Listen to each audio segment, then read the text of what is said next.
L'assassin de l'ambassadeur russe en Turquie a pris un arrêt maladie le jour du meurtre et l'homme qui a tué l'ambassadeur russe en Turquie avait pris un arrêt maladie le jour du meurtre. Le fait a été confirmé par un médecin, mais les enquêteurs ont constaté que l'homme avait consulté la toile à la recherche d'informations sur les dérangements d'estomac.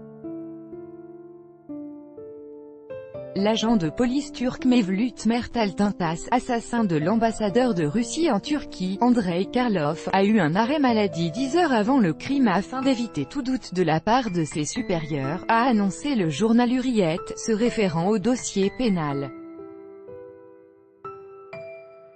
En effet, sur l'enregistrement des caméras de surveillance, les enquêteurs ont repéré le meurtrier se dirigeant vers l'hôpital et attendant un médecin. Il a expliqué à ce dernier qu'il avait la diarrhée et lui a demandé un arrêt maladie pour un jour.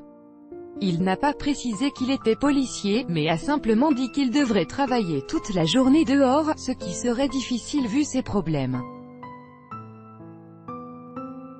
La consultation a duré une dizaine de minutes, après quoi, il a quitté l'hôpital d'un pas décidé à 8h49. Le médecin a déclaré aux enquêteurs que l'homme avait en effet des symptômes prouvant des problèmes d'estomac. Toutefois, avant de se rendre dans l'établissement médical, le tueur a cherché des informations sur le web, des informations concernant la diarrhée. Par la suite, il a remis son arrêt maladie à ses supérieurs au bureau. Le même jour, il est descendu dans un hôtel proche de la galerie où Andrei Karlov devait prononcer un discours et a remis au pressing de l'hôtel son complet noir qu'il a mis avant d'entrer dans la galerie se présentant comme policier.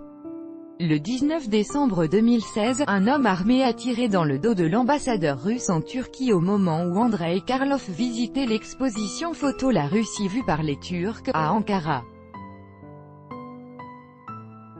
Mevlut Mert Altintas, né en 1994, était membre d'une unité spéciale de la police. Il a été éliminé au cours de l'opération policière lancée après l'attentat.